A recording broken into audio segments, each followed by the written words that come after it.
I am now delighted to introduce two very special guests for this session of the Bloomberg Green Festival. Two people who are really passionate about fighting climate change and who are really committed to creating a cleaner, greener world. So please join me in welcoming Nigel Topping, COP26 high-level champion for climate action, and Lindsay Levin, co-founder TED Countdown and CEO Leaders Quest. Thank you so much for joining us.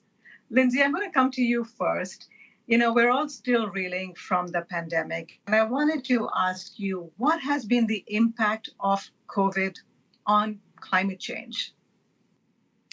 Well, thank you, Malika, and it's a real pleasure to be here with you all. Like every other facet of life, pretty much, everybody's plans have had to change. So for a start, the UN conference has moved out a year. The whole plan for what we're doing in Countdown has had to change and transform and actually in many ways become more ambitious. But at the top level, I would say that we're all reeling from these incredible stresses and strains and, huge financial challenges for business, for cities, for governments, for individual citizens. And in many ways, that sort of bodes badly for an issue like climate change. But I actually think that it's really, in many ways, caused people to just pause and take stock of what is going on in the world. We have people wearing masks for a virus. We have people wearing masks because of pollution from wildfires.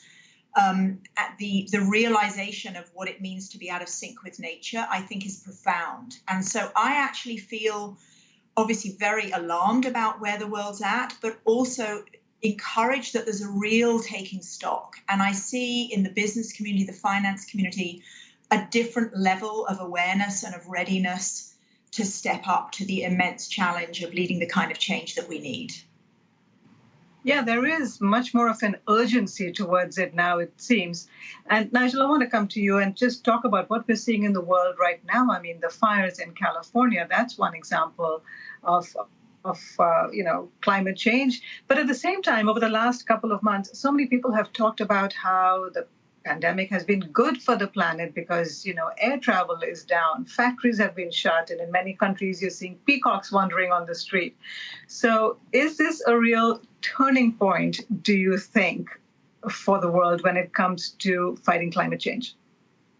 Well, I think we should be careful not to celebrate some of the negative consequences of the pandemic in terms of economic shutdown almost. So the fact that we have empty streets and not flying, for example, we should be careful not to celebrate those. I do think that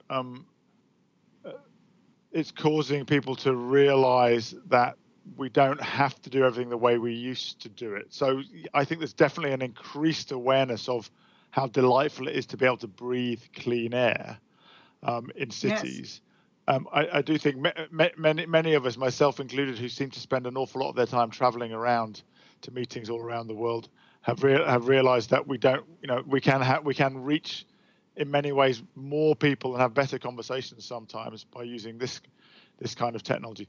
So I think it's mixed. I think that we know that a lot of the economic changes will just bounce back. So shut factories, for example. I don't want factories to stay shut, right? Because that means people out of work. So we need to find a way to keep the economy going. And as many have talked about building back better or a clean, resilient recovery. So yes, we're learning something from the change, but we must be careful not just to wish ourselves towards sort of negative consequences of some of those things continuing. Yeah, absolutely. And like you said, it's not feasible to have factories shut forever. We all have to get back to work and economies have to grow. So we have to find a balance between those two parallel tracks. Now, y'all are both very committed to the race to zero. But for our viewers who are tuning in from around the world, let's just get some context. And can you explain to us what exactly is Countdown and the race to zero? Lindsay, I'll let you take that first. Sure. Let me start with TED Countdown. So Countdown is an attempt to bring together every citizen in the world who wants to engage in addressing the incredible crisis that is the climate crisis.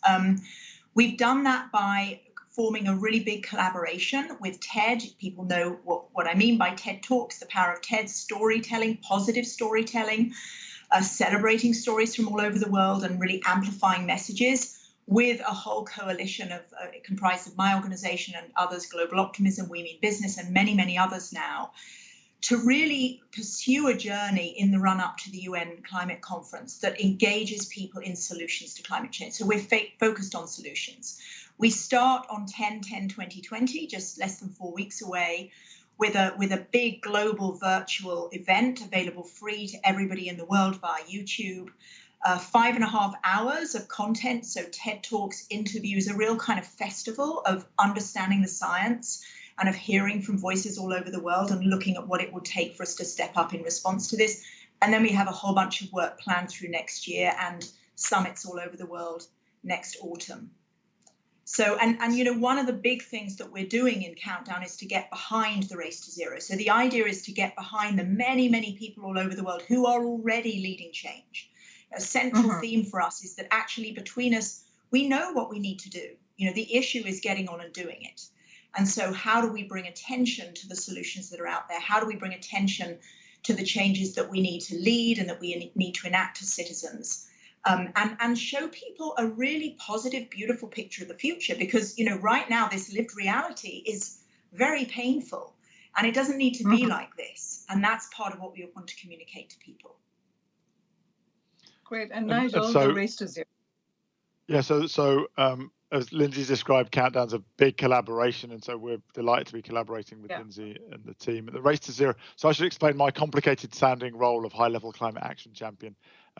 It's a role that was created in Paris by the parties to the UN Climate Convention in recognition of the fact that countries alone, national governments alone, cannot solve the climate crisis.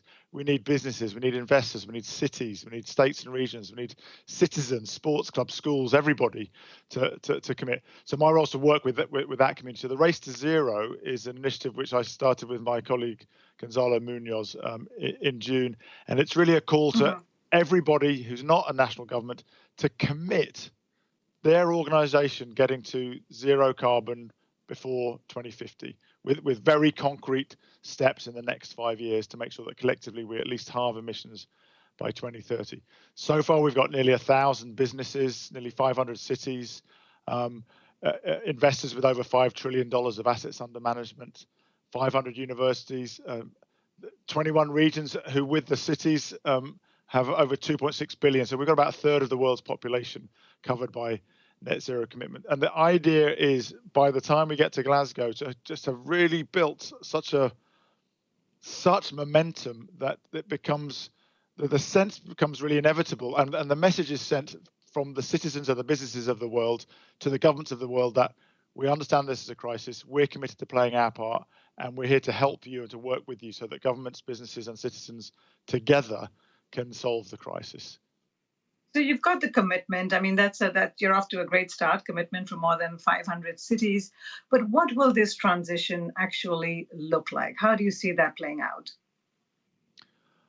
Well, I always think of it's in two ways you can answer that question. One, what's the end point look like? So clean air in our cities with electric vehicles and renewable energy and more green space, more livable cities, or the 15-minute city, as some people talk about it.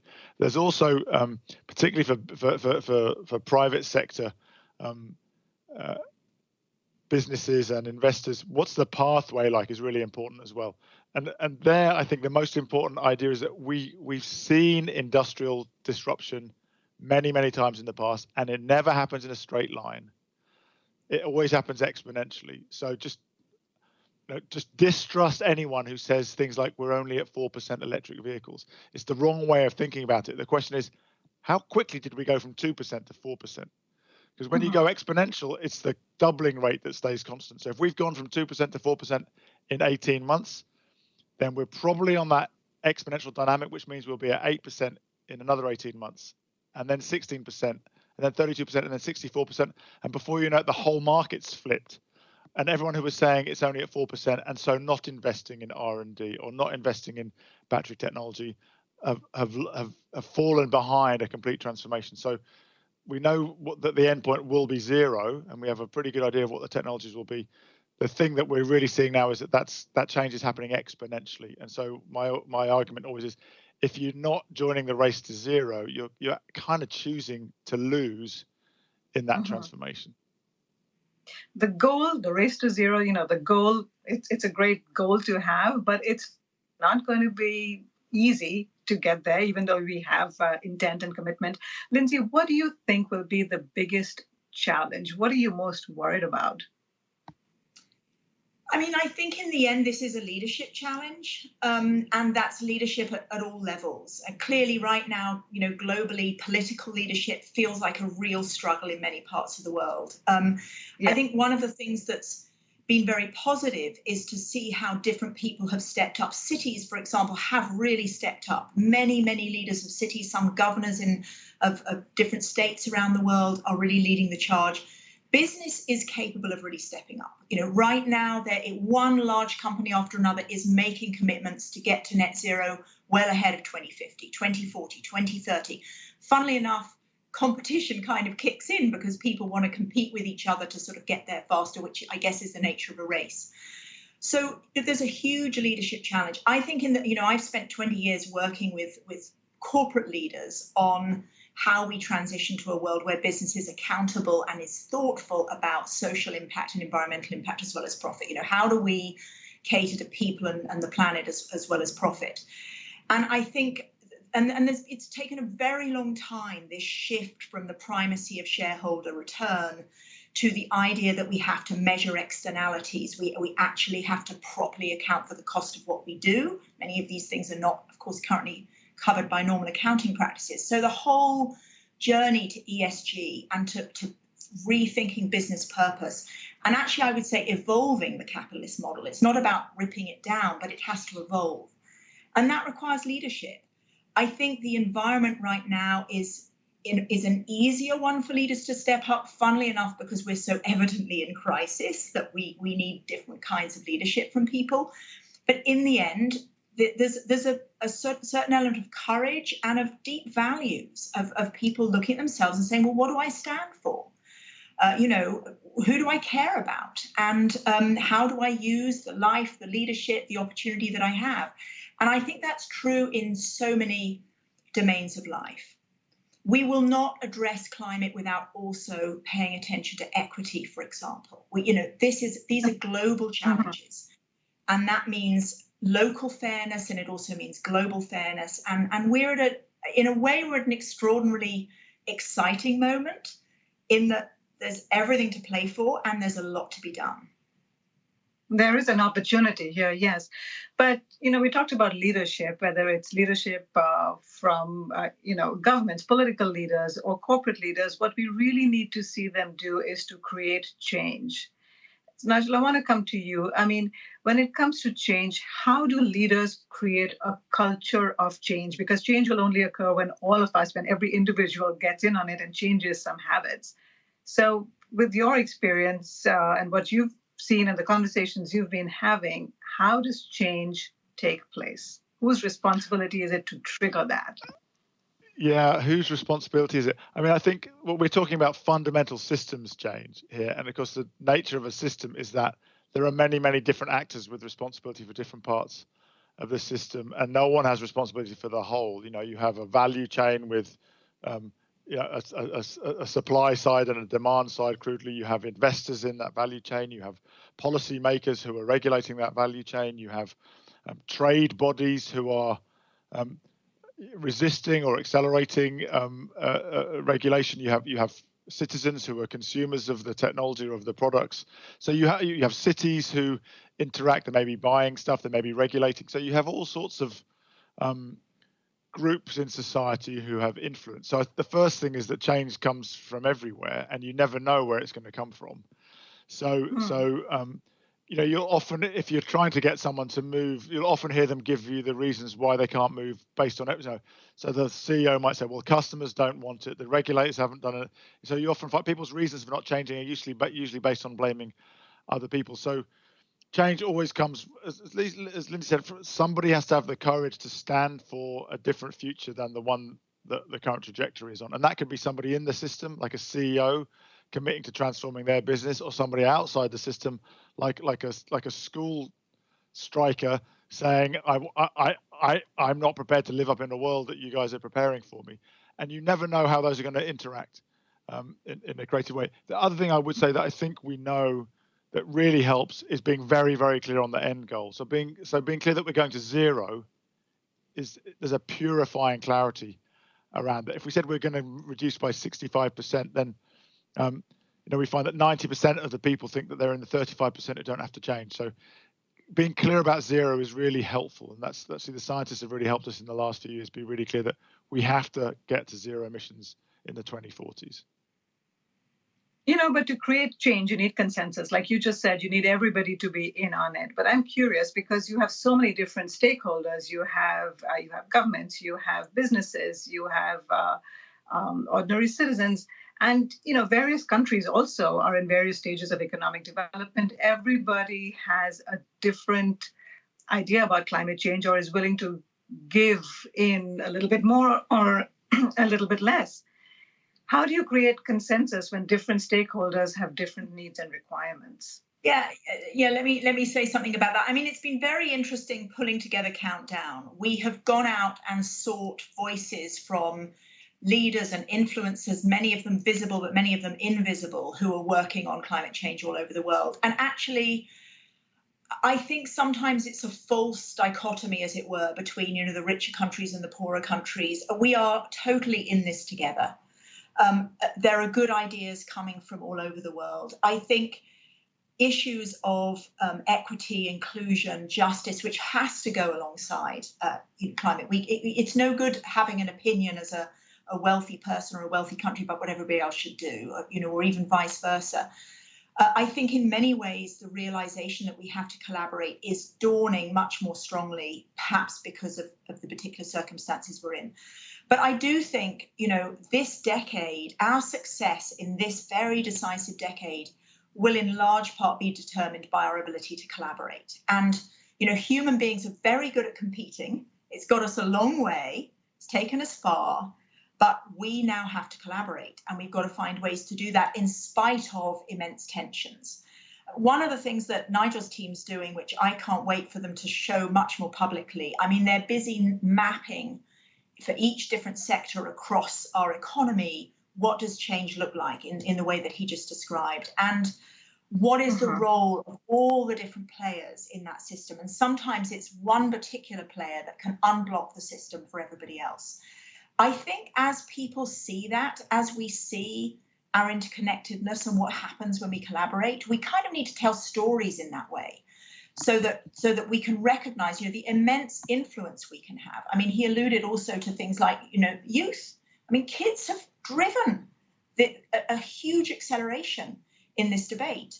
If you look now at businesses coming along to sign up and make net zero commitments, they will drive huge change. Big companies saying, I am going to decarbonize my entire supply chain. The implications for thousands and thousands and thousands of smaller businesses of those decisions, what it then means in terms of how they've got to support those smaller businesses in making that kind of transformation are huge. So I think as different responsible players in the system step up and then realize that actually they can't do it without cooperation from everybody else, we can see real progress. But without doubt, this requires new skills. And we are at an amazing time. I mean, I don't know. I hope we'll look back in history and say that certain things really blossomed actually because they needed to. And we had to find new ways to do things. Well, I was just going to add to Lindsay's point about telling the quality of the stories that we tell. And I think that many of us who've been working on climate change for a long time eventually realized that we were telling the wrong story. Because what do you mean by that? Well, because if you just tell a story which is about greenhouse gas emissions reductions, it's a very technical. The whole point of stories is they need to connect with people emotionally, like where they are. So I think now you hear much more sophisticated storytelling about the economic benefits. So if you're talking to a fleet owner, you talk about the total cost of ownership of running electric vehicles is less than the total cost of ownership. So you make an economic argument because that's one of their primary drivers. If you're talking to a mayor, you talk about the air quality benefits of moving away from coal and from combustion engines because their citizens want clean air, or you talk about the health benefits because they want their kids to grow up without the risk of asthma. If you're talking to a politician right now about COVID recovery, you talk about the job creation capability of investing in retrofitting houses. So I think stories need to meet people where they are, not just come from the thing that you obsess about personally. If you want, so that's part of this skill of collaborating, right? Is to actually be it requires much more empathy than just driving in a competitive way. We do need to tap into those kinds of qualities. We do need to have empathy. We do need to listen. We do need to hear all the different voices because this kind of scale of change is really frightening. And people are fearful of their lives being turned upside down, of their livelihoods disappearing. Unless we're having those kinds of conversations and actually, able together to think about pathways forward that are good for everybody, we shouldn't expect to prevail. What I was going to say is that the story that resonates with me as an ordinary citizen is the story of the 15-minute city, which, Nigel, you mentioned earlier. And what this pandemic has done for a lot of us is it's reduced our worlds, right? It's made it a lot more local. So given that, I'm very curious to know, what do you mean by the 15-minute city? Can you describe that for us? Yeah, it's a lovely evocative idea. It's a good example of better storytelling, right? Because rather than say we need, it's just in one phrase. It's the idea being that wouldn't it be wonderful if in a city we could have access to all of the key services and amenities that we need to live a rich life. So we have access to green space.